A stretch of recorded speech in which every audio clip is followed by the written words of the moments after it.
BNR gold and diamonds తరుగు తక్కువ బంగారం ఎక్కువ. ఇప్పుడు మన వైజాగ్ లో జూలై 24న గ్రాండ్ ఓపెనింగ్.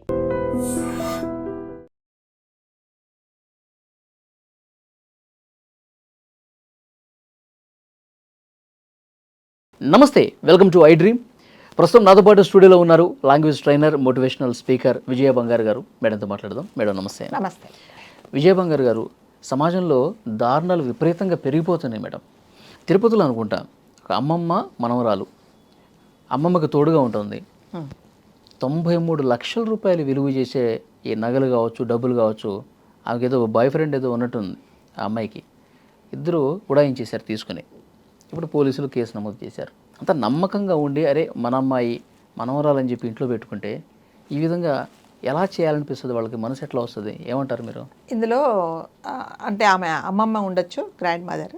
సో ఏంటంటే అసలు అమ్మాయికి యాక్చువల్గా పెళ్ళైపోయింది. పెళ్ళైన తర్వాత హస్బెండ్ చనిపోయాడు. చనిపోతే సరే ఒకతుంది కదా, నేను కూడా పెద్దదాన్ని అయిపోయాను, నాకు చేదోడు వాదోడుగా ఉంటుందని చెప్పేసి మనవరాలు, ఆమెం పక్కనమ్మాయిని లేకపోతే తెలియని చుట్టాలను పెట్టుకోలేదండి, సొంత మనవరాలను తీసుకొచ్చి ఇంట్లో పెట్టుకొని, ఇంకా అంటే ఇందులో మనం ప్రత్యేకంగా చాలా బాగా చూసిందని చెప్పక్కర్లా. మనవరాల్ని కంపల్సరీగా ఎవరికైనా గ్రాండ్ పేరెంట్స్కి ఎలా ఉంటుందంటే వాళ్ళ పిల్లల కంటే వాళ్ళ పిల్లల మీద చాలా ప్రేమ ఉంటుంది కదా, చాలా ప్రేమ ఉంటుంది వాళ్ళకి.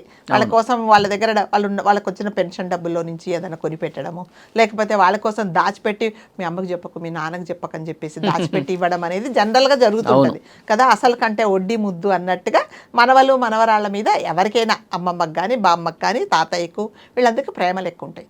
అట్లాగే అయ్యో నా మనవరాల జీవితం పాడైపోయింది కదా, చిన్న వయసులోనే పెళ్లి చేసుకుంది, హస్బెండ్ లేడు, మరి ఇప్పుడు ఆమెకు ఎవరు దిక్కులేరు అని చెప్పేసి నేనున్నానని చెప్పేసి ఆవిడ కూడా దాదాపు పెద్ద ఆవిడే, 80 సంవత్సరాలు పెద్ద ఆవిడే. సరే నాకు తోడుగా ఉంటుందని పెట్టుకుంది. అంటే నేను ఇవన్నీ ఎందుకు చెప్తానంటే ప్రత్యేకంగా మనవరాలని ప్రేమగా చూసింది అని మనం చెప్పక్కర్లా. మనవరాలని ఎలా చూస్తారో నేను అందుకనే మీకు ఎగ్జాంపుల్స్ చెప్పాను. సో అలా ఉన్నప్పుడు మనవరాలు ఎలా ఉండాలి? అయ్యమ్మ మా అమ్మమ్మ కదా, లేకపోతే మా నానమ్మ కదా, నన్ను ఇంత ప్రేమగా చూస్తుంది, నాకు దిక్కు లేకపోతే నన్ను దగ్గరకు తీసింది కదా, నన్ను చేరదీసింది, కాబట్టి నేను బాగుండాలి అనేది జనరల్గా ఉంటారు కదా. పిల్లలు కూడా మనవరాళ్ళు కూడా అమ్మమ్మలతో నానమ్మలతో చాలా ప్రేమగా ఉంటారు. వాళ్ళు ఏదైనా వచ్చి షేర్ చేసుకుంటారు. అమ్మకు చెప్పకు నానమ్మ ఇదిగో ఇది అది అని చెప్తారు. సో ఈ పిల్ల కూడా అలా ఉండాల్సింది పోయి ఏం చేసిందంటే, ఈ అమ్మాయికి ఆల్రెడీ ఒక ఫ్రెండ్ ఉన్నాడు, ఒక బాయ్ ఫ్రెండ్ ఉన్నాడు. సో మరి బాయ్ ఫ్రెండ్తో తిరగాలి అంటే డబ్బులు కావాలి. సో ఇప్పుడు ఈవిడ ఏంటంటే అక్కడ టీటీడీ దాంట్లో తిరుమల తిరుపతి దేవస్థానంలో షీఈ్ వర్కింగ్. సో ఏంటంటే ఆమె అక్కడ పనిచేస్తుంది. ఈమె కష్టపడి ఏదో మామూలు వర్కర్ ఉండొచ్చు, లేకపోతే ఏదో క్లర్కో లాగా ఉండొచ్చు, కష్టపడేసి చాలా డబ్బులు సంపాదించుకుంది. తర్వాత ఏం చెప్పిందంటే, ఇదంతా ఈ వెండి ఈ బంగారము ఇదంతా అమ్మ మీకోసమే, నేను ఎన్ని రోజులు ఉంటాను, ఇవన్నీ మీకోసమే నేను సంపాదించాను, ఇవన్నీ మనం జాగ్రత్తగా కాపాడుకోవాలి అనేసి అంటారు కదా, దొంగకు తాళం చేతులు ఇచ్చినట్టుగా.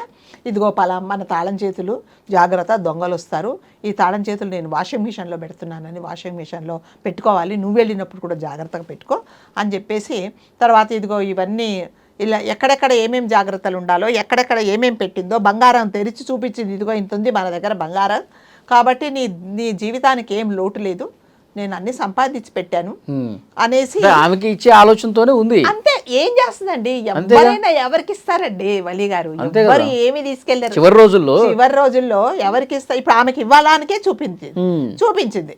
ఎందుకు చూపించింది అంటే ఈమెకి ఎటువంటి ఆలోచన లేదు, ఈ బామ్మగారికి నా మనవరాలకి వేరే ఆలోచన ఉంది అనేది తెలియదు కదా. సో నువ్వు దిగులు పడకు, నీకు హస్బెండ్ పోయాడని దిగులు పడకు, నేనున్నాను, నీ కోసం ఈ ఆస్తిపాస్తులు ఉన్నాయి, నేను ఇంకా కష్టపడి సంపాదిస్తున్నానని చెప్పింది. ఈ అమ్మాయి ఏం చేసిందంటే, ఒక ఫ్రెండ్ ఉన్నాడు కదా, సో అతనికి చెప్పింది అనమాట, సో ఇవన్నీ చాలా డబ్బులు ఉన్నాయి, ఇవన్నీ తీసుకొని మనం బయటికి వెళ్ళిపోదాము అనేసి అతనితో పాటు ఇంకొక అమ్మాయిని తీసుకొచ్చి ఎప్పుడు ఆవిడ ఉద్యోగానికి వెళ్ళినప్పుడు ఇంకా అన్నీ తెలుసు కదా మీకు, దొంగలైతే ఎత్తుక్కోవాలి, తాళ చేతులు ఎక్కడ ఉన్నాయి లేదా బద్దలు కొట్టుకోవడం అన్నట్టు. ఇప్పుడు ఈవిడికి అన్నీ తెలుసు, ఇంట్లో ఉన్నామే, చక్కగా తీసుకుంది, మొత్తం ఖాళీ చేసింది, వెళ్ళిపోయింది. అత్తగా ఈవిడ ఇంటికి వచ్చేటట్టుగా ఏమి లేవు ఇంట్లో, ఖజానా ఖాళీ. అది దాదాపు 93 లక్షల విలువ చేసే బంగారము ప్లస్ ఒక 50,000 నగదు, తర్వాత ఇంకా వెండి సామాన్లు ఇంక ఇవన్నీ ఉన్నాయి, అన్నీ తీసుకెళ్ళింది, మొత్తం ఊడ్చేసింది శుభ్రంగా ఊడ్చేసి వెళ్ళిపోయింది. కంప్లైంట్ ఇస్తే తీరా చూస్తే అంటే ఈ అమ్మాయికి చిన్నప్పటి నుంచి చిన్న చిన్న దొంగతనాలు చేయడం అలవాటట ఈ అమ్మాయికి. సో అదే అలవాటు అనుకొని ఈ అమ్మాయి చెప్పింది, మరి ఏంటి నీ మనవరాల సంగతి ఏంటి అంటే, ఏదో సార్ చిన్నప్పుడు చేసేది ఇప్పుడు మారిందేమో అనేటికి పోలీసు వాళ్ళకి ఏమాత్రం క్లూ దొరికినా వదలరు కదా. సో వాళ్ళ పందాలో వాళ్ళు విచారిస్తే తేలింది ఏంటంటే ఈ అబ్బాయితో పాటు వెళ్ళిపోయిందని. ఈ 93 lakhs రికవరీ చేశారు, దొరికింది, అయిపోయింది. ఇప్పుడు తల్లి అదేంటి నేను నా మనవరాల్ని నా ప్రాణంగా చూసుకున్నా కదా, ఇలా చేసింది ఏంటి అనేసి పాపం ఆమెకు ఏం చేయాలో తోచట్లేదు. ఇప్పుడు సపోర్ట్ చేయాలా లేకపోతే పనిష్ చేయమని చెప్పాలా, ఏం చెప్పాలా ఆమెకు అర్థం కావట్లేదు. కాబట్టి అంటే ఇప్పుడు ఆ బంగారము అదంతా కూడా ఆమెకే చెందుతుంది కదా మేడం, మనవరాలకే కదా. అవును, మొత్తం నాకే మా అమ్మమ్మ ఇచ్చేస్తుంది అని చెప్పి ఉంది కదా, ఆమె చెప్పింది కదా. అవును. మరి సరే వేరే ఎప్పుడు వస్తుంది ఆ బంగారం ఏం పోయిన తర్వాత. కానీ ఇప్పుడు బాయ్ ఫ్రెండ్తో జల్సాలు చేసి తిరగాలి అంటే నాకు కదా ఇప్పుడు కదా డబ్బులు కావాల్సింది. నువ్వు ఎప్పుడు చచ్చిపోతావో నాకు తెలియదు, నువ్వు ఎప్పుడు ఇస్తావో నాకు తెలియదు, నాకు ఇప్పుడు కావాలి, నాకు ఇప్పుడు జల్సాల కోసం డబ్బులు కావాలి. ఎక్కడి నుంచి రావాలి? మరి ఆవిడ అడుగుతుంది కదా, డబ్బులు ఇవ్వమంటే ఎందుకమ్మా అని అడుగుతుంది.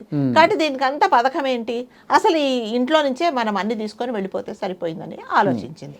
కానీ ఇంకొంతమంది ఇంకా దుర్మార్గంగా ఆలోచిస్తారు, చంపేందుకు కూడా వెనకట. అదే ఇంకా ఆ పని ఒకటి చేయలేదండి, ఆ పని చేయకుండా ఏదో తీసుకొని వెళ్ళిపోయింది. అది లేకపోతే మొత్తం ఇల్లు నాదే బంగారం నాదే అనుకుంటారు కదా. అదే కదా, అదే ఈమె లేకపోతే అది కూడా అనుకుంటారు మీరు అన్నట్టుగా.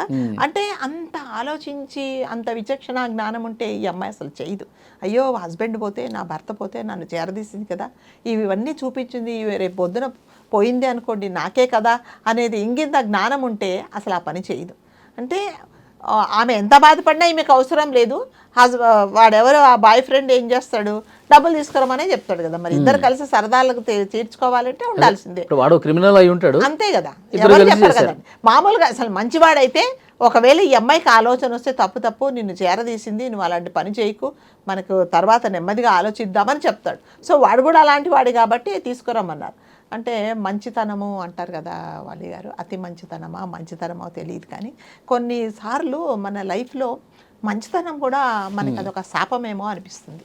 కాబట్టి ఆలోచించాలన్నమాట. అంటే ఇప్పుడు దీనివల్ల మనం తెలుసుకోవడం ఏంటంటే మన వాళ్ళని కూడా మనం దగ్గర తీయాలి అంటే ఆలోచించుకోవాలా అనేది ఒక ప్రశ్న అనేది. అంటే మోసం చేయడంలో మనాతన అనేది ఎప్పుడు ఎవరైనా ఎప్పుడైనా ఏదైనా చెయ్యొచ్చు. కాబట్టి మళ్ళీ మనంతకు మనం జాగ్రత్తగా ఉండాలేమో. అంటే అందరూ అలా ఉండరండి, ఉంటారు కొంతమంది, కొన్ని కేసులు చూసినప్పుడు భయం అనిపిస్తుంది, సో ఇలా ఉంటారేమోని. కాబట్టి మళ్ళీ జాగ్రత్తగా ఉండడమే, అంతకంటే చేసేదేమి లేదు. అలా అని మన ఇంటి వాళ్ళని మనం దగ్గర తీసుకోకుండా ఎవరి దగ్గర తీస్తారు చెప్పండి. కాబట్టి అంటే ఇలా చేసేవాళ్ళు ఆలోచించాలన్నమాట. నాకే కదా ఈమె పోయిందనుకోండి, నాకే అలా కాదు, నువ్వు ఎప్పుడు పోతావో నాకు తెలియదు, నాకు ఇప్పుడే కావాలంటే ఇలాంటి పనులే చేస్తారు. కాబట్టి దయచేసి పెద్దవాళ్ళు కూడా కొంచెం జాగ్రత్తగా ఉంటేనే మంచిదండి. అంతే. Thank you madam. Thank you.